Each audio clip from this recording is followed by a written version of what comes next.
Reddit, what's your high school's tragedy? A kid that had a shitty home life used to get picked on every day at school. He finally made one true friend when he got to high school. Things really started looking up for him when they went on their first double date. During what might have been the first truly happy night of his life, the driver lost control of the car and this kid wasn't wearing a seatbelt. He got a bunch of write-ups misremembering him as a popular athlete. Louis never. I was only in 9th grade at the time. I think he was in 10th or 11th, but the dude was a stellar wrestler and all around very nice guy. He would help the newer kids, like myself, in practice and give us tips on how to get better. Good looking, friendly, you know, the typical star athlete that everyone loved. One night he was at Aristeta getting some groceries and was carjacked with his friend. They drove them both in their car about 5 counties away, told them to get out, put their shirts on their heads, and told them to run into the woods. As they did, they were shot. The friend managed to get away. I think he was wounded, but Louis was shot in the head. God, it's been years. This happened in the late 90s, but I can remember the dude like it was yesterday. Was a very sad time for our school.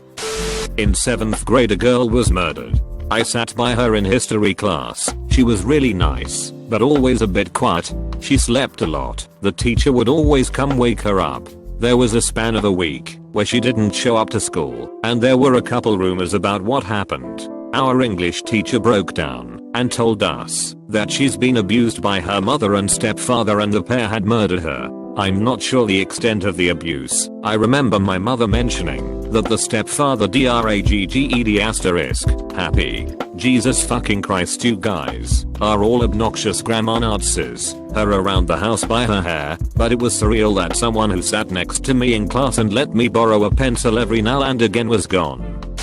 2 girls, one who had attended my primary school, drowned on a school trip, and the teacher who was injured trying to save them was blamed for it by the press, and went into depression for years. He was back teaching by the time I went up to secondary school, and it broke my heart to see the things they said about him, and how badly it messed him up at the time, because he's the loveliest, kindest old man I've ever had the pleasure of knowing.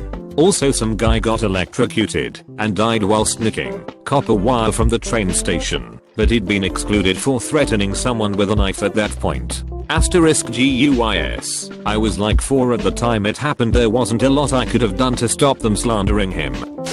We had a teacher that for some reason everyone took a dislike to. He wasn't that bad or strict, but for some reason everyone hated him. I was in class once, and we locked him in his equipment cupboard. Stuff like that regularly happened to him. He never really used to say anything, just kinda got on with it. Anyway, he spilled from his wife, and lost his DL for drink driving. He ended up having to get the bus in the morning with everyone traveling to school. As always, everyone was really cruel to him. Halfway through year 9 he committed suicide. The worst thing about was that everyone found it really funny. Adult me is feeling very ashamed of teenage me right now. So a bunch of posts of dead students. I could contribute to that, but I'm going to choose the path of 2 male teachers who systemically preyed upon and sexually abused boys in our boarding school over a period of decades. The school and church covered it up for years. When it finally came to light in public forum, one teacher shot himself, the other defiantly denied everything until his death sometime later, still protected by the church who paid out a few million in hush money. No wrongdoing was ever admitted. A friend of mine was getting off a bus in front of her twin brother. She remarked to me that she just wanted to help people in the future as her job, a nurse or a doctor or something. Then a car swerved to avoid a fender bender, mounted the curb, struck her and she died on scene. I was her locker partner. I had to give everything to her parents and brother. We had this one teacher. She was a quest teacher.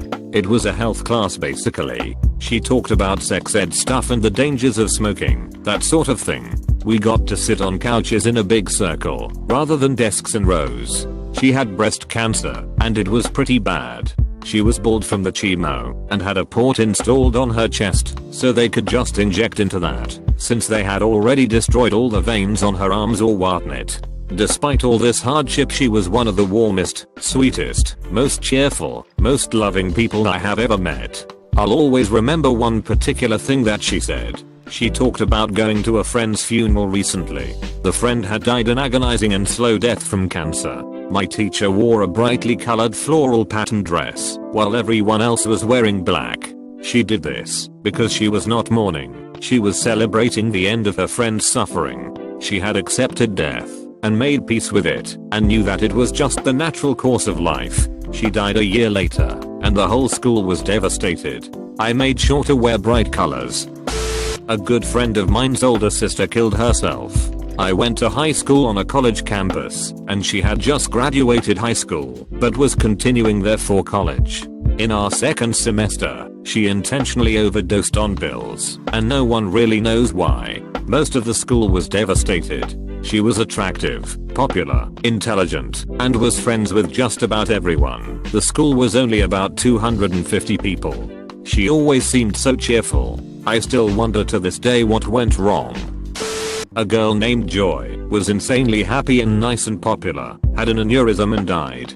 She was uncharacteristically mean that day and told everyone she had a headache. It happened in the hallway and she just kinda slumped against the lockers. We found her when classes let out. One kid said Joy's here in the hall. A huge jock dude picked her up and took her to the nurse and someone called 911. She had been dead for some time by then.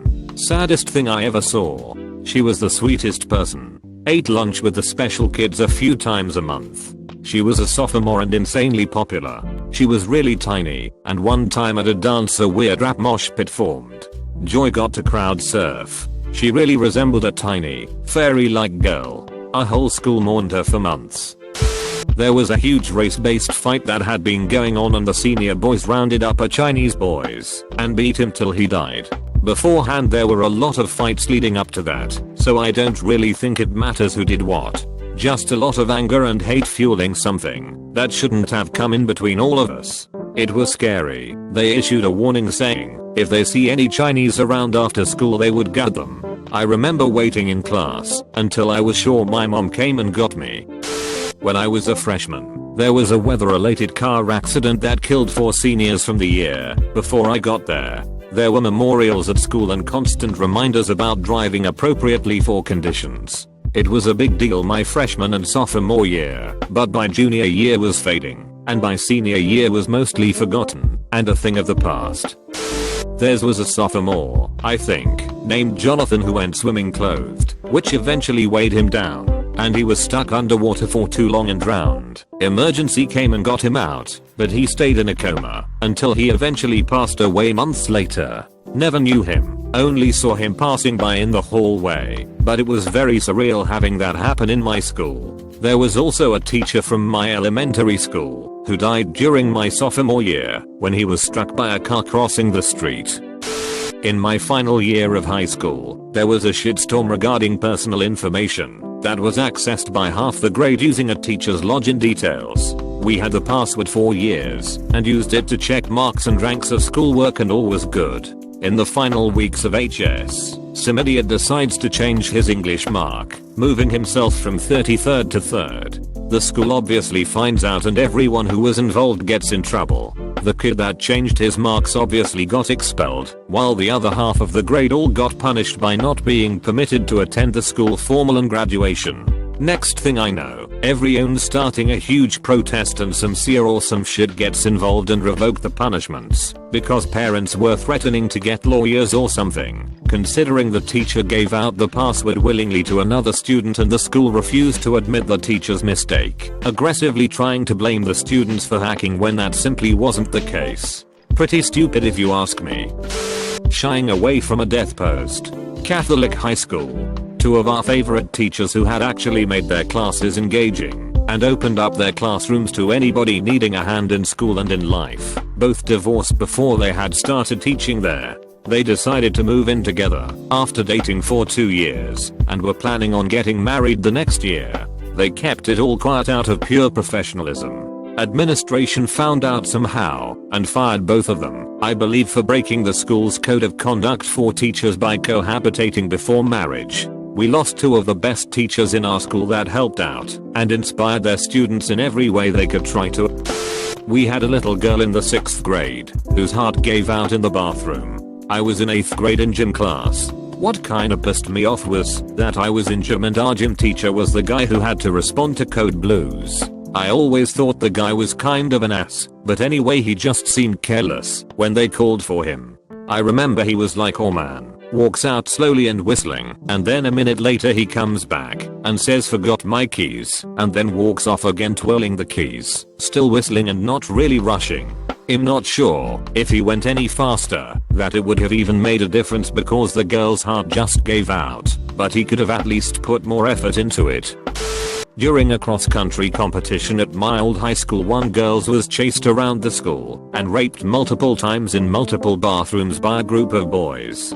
The doors to the school remained unlocked for some reason, though there were no staff actually in the building. Her parents tried suing for it, but the school brushes it under the rug. To my knowledge, nothing ever became of the situation, even though there was camera footage of them chasing her and following her into bathrooms and such. There's like this curse at my high school where every year the graduating class after prom, or after the school year ends, someone from that class dies. It's been going on for about 6 years now. I was class of 2012, the class before me, 2011, there was this kid who would pick on me at times. I remember after lunch waiting by the center tree waiting for my friends to come meet with me so we can head to class together. He came up to snatched my biology book out of my hand and threw it up a tree. I was late to class because I had to wait for the vice principal to come with a ladder to get it down. Anyways, he was class of 2011. He went to a party with friends and was hanging outside in front of the house when a car slowly drove by him and his friends and proceed to start shooting at them. He was shot in the head and was dead at the scene. When I heard about that, I didn't know what to feel. All I put on his literal memorial was RIP. I'm a little late posting, but this is something personal to me. When I was a junior, I was dating a beautiful blonde and smart girl a grade under myself. Her name was Shannon. We had recently broke up due to her having confided her affections with someone else. High school relationships can be gruesome and fleeting, but I was relatively calm about all of this and still try to remain friends with her. We talked for a few months here and there, but I refused to reinitiate another relationship with her. Also note that I was living on my own with my older brother at the time, so people regularly came to my place late or would use my apartment as a hangout as it was extremely close to the school.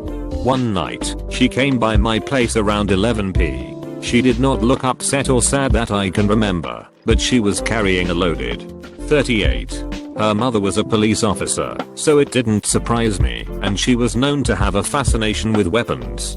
She asked to stay at my place, and I told her that she was not welcome. At the time, I knew she had fits of suicidal tendencies in the past, but being the young idiot I was, I paid no attention to this obvious cry for help. She left after I asked her to leave, and the very next day she was found dead in her car off a side road a few miles away. She had shot herself in the head. I was the last person to see her. It tore me up for a long time, and occasionally when I really think about it, it bothers me even more as I've matured. I could have done something, but chose not to. I rarely, if ever, talk about it. Thanks for listening, guys.